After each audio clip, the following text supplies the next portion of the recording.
Local 4 News starts now with a breaking news alert. Protests in cities nationwide tonight with public outrage after a grand jury announcement on charges on Louisville police officers in the killing of Breonna Taylor. Amid the protest tonight in Louisville, 2 police officers have been shot. The police chief there giving an update just a short time ago saying they have a suspect in custody and that the injuries to the officers are not believed to be life-threatening. That comes as the city responds to the lack of charges in Breonna Taylor's shooting death. Jay Gray in Louisville tonight with the latest. Jay. Anger spilling into the streets of Louisville. I don't even have words. It's just crazy. At times turning violent, 2 Louisville police officers hit by gunfire as protesters clash with police and the National Guard. As they were deploying to investigate what was going on at First and Broadway, shots rang out and 2 of our officers were shot.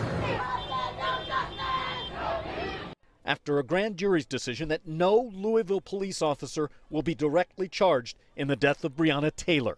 And every single person who fears police and being murdered by police deserve much better than what we got today. It's been more than 6 months since police stormed Breonna Taylor's apartment looking for drugs.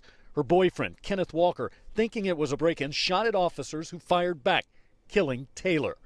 The state's investigation focused on Brett Hankison, Miles Cosgrove, and Jonathan Mattingly, the 3 officers who opened fire during the raid.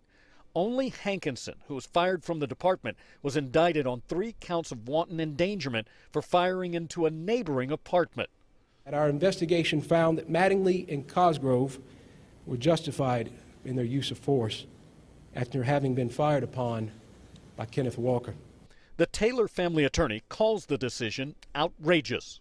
We still have work to do. We still are pushing for justice for Breonna. We still have the FBI investigation. While this community promises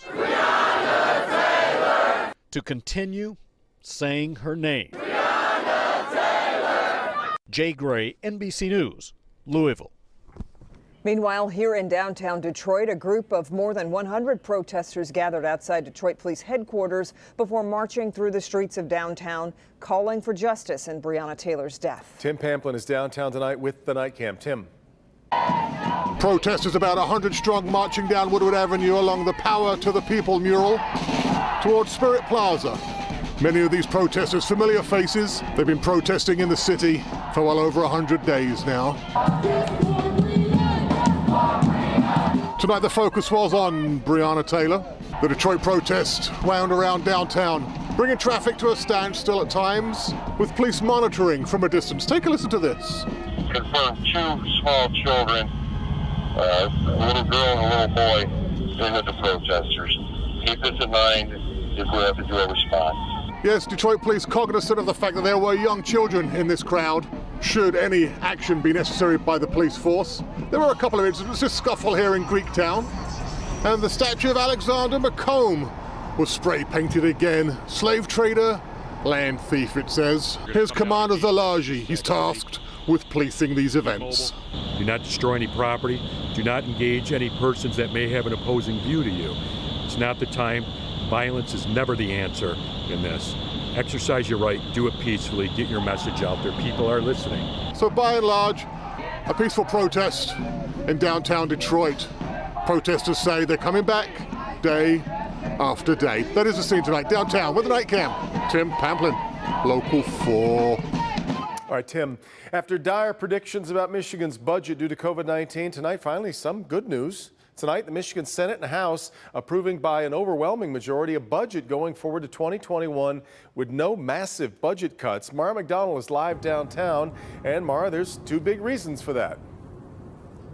There sure are 2 big reasons, Devin. Number 1 is the massive cash influx this state got from the federal government. We're talking hundreds of millions of dollars. And then number 2, and this is a pretty big surprise considering what we've been through, tax revenue collection was higher than anticipated.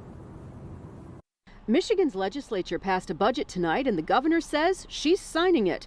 No drama, no last-minute hand-wringing. We proved to people across the state of Michigan that we could balance a budget with limited revenue, no increases in taxes, and do it in a way that, you know, there are some sacrifices, there are some cuts, but none of them are draconian, and none of them were surprises. A true bipartisan budget deal. So what does it look like? Everybody was worried about the K-12 budget, but it will actually see an increase of $65 per pupil. The other thing I'm really happy about in the school aid budget is we provided money to help with debt relief for school lunch debt. We know that that's an issue not just in our state but around the country. Teachers were already slated to get hazard pay. Now school support staff will as well. $20 million has been allotted for that. Always wish we could do more, but given the circumstances that we have, I think it's a very good budget. Plus, remember, fix the damn roads? The full $600 million in general fund money for road repairs is there. Other programs that got axed during the last budget process, like the Pure Michigan Tourism Campaign, it's back on. We needed to get things done for Michiganders. It was really important that we got this done by the deadline. So given the circumstances, I'm incredibly proud to have voted yes on both those bills. Back here live, the budget deadline was October 1st. All this passed well before that. As you know, Devin and Kimberly, there have been many years in the Michigan legislature where that budget doesn't pass, where we have partial government shutdowns. That did not happen this year, despite all the odds against them. We are live downtown tonight. I'm Mara McDonald. Back to you. I don't sense you're missing those midnight live shots out on the Capitol lawn. You're okay, right? I'm okay with it. So. I'm really okay with it, Devin. All right, Mara. Kim. Indeed, Mara. All right, over in Macomb County now, there is growing outrage after no charges are filed after video goes viral showing a puppy being abused. Jason Colthorpe joins us live with the latest in this case. Jason, good evening. Good evening, Kim. And some people contend that this is not abuse. This is just somebody playing with his dog, awfully rough. But many more believe that this is abuse, and they are outraged, and they are calling the Macomb County Prosecutor's Office in droves to share that sentiment. The video posted by Detroit Pit Crew Dog Rescue 2 days ago has been viewed 71,000 times and attracted 3,300 comments, many of them outraged by what you see and hear in this video. It shows a man in East Point with a puppy. At some points in the video, he grabs the puppy by the neck, and later things get rougher as the dog bites and the man hits back, causing the dog to yelp. Detroit Pit Crew, which is a member of the Protecting Animal Welfare and Safety Task Force, pushed the Macomb County prosecutor to file charges. After reviewing the case for 3 weeks, a statement from the office was released today, which reads in part, after a complete review of all the investigative materials submitted by the East Point Police Department, including police reports, witness interviews, and video, we have concluded there is insufficient evidence to support a felony charge under Michigan statutes and case law. That prompted Teresa Sumter, the head of Detroit Pit Crew, to announce she was leaving that task force known as PAWS, saying it must be true that it was only created as a political distraction by then prosecutor Eric Smith. That was created in May of 2019, kind of right in the middle of all of former prosecutor Eric Smith's problems. We should point out the Macomb County Prosecutor's Office now also referred this case back to East Point's city attorney. So if they want to pick this up and charge that man with a misdemeanor, that is still possible. Reporting live tonight, Jason Colthorpe, Local 4. Okay, Jason. State police say the driver wanted in a hit and run that killed a road worker has turned himself in. On Monday, 26-year-old Zach Morissette was hit while doing work on eastbound I-94 near 9 Mile. The driver never stopped. Well, this afternoon, that 51-year-old driver from Harper Woods turned himself in to St. Clair Shores police. It came after state police located the truck they believe was involved in the crash.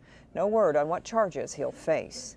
Today, the state reporting 705 new cases of coronavirus in the past 24 hours. State also says 12 more Michiganders have died of the virus. Other headlines, Johnson & Johnson says its vaccine candidate has started the final clinical trials in the U.S. It hopes to enroll 60,000 volunteers in 8 countries to test the treatment. The company also says it will release the phase 1 data for its vaccine candidate as early as this week, so we'll be watching. In Lansing, a crowd of about 150 parents and students rallied against Governor Whitmer's mask mandate.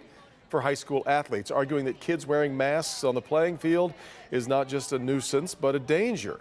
The state's chief medical officer, Dr. Janae Caldoun, has previously said if a player can't wear a mask while playing, then they should probably sit it out. Those at the rally said it should be up to the parents to decide if their kids are masked or not. Tonight, the governor's office says right now there are no changes or updates to her order. The body of Ruth Bader Ginsburg will lie in repose again tomorrow at the U.S. Supreme Court building. Now, the White House says President Trump is going to visit the court to pay his respects to the late justice tomorrow. Ginsburg died last week at the age of 87 after serving 27 years on the high court. On Friday, Ginsburg will lie in state at the U.S. Capitol and become the first woman ever to have that honor. Private internment service will then be held sometime next week. That'll be at Arlington National Cemetery. Still ahead, a 78-year-old grandmother confronts an intruder inside her home. And I said, "Oh, no, you don't. You stay right there." And I reached over and got my shotgun. Whoa, what happened then? We've got that story just ahead. Let's check in with Ben after a lovely day. Yeah, fantastic, Devin. We snuck up to 80 degrees, and we're going to sneak there, or but thereabouts, for the next few. Find out when we drop off the cliff at the end of the forecast coming up. All right, Ben, but first, a Downriver police chief called it one of the worst cases of child abuse he's ever seen, who is now facing charges 2 months after twin boys were found severely beaten.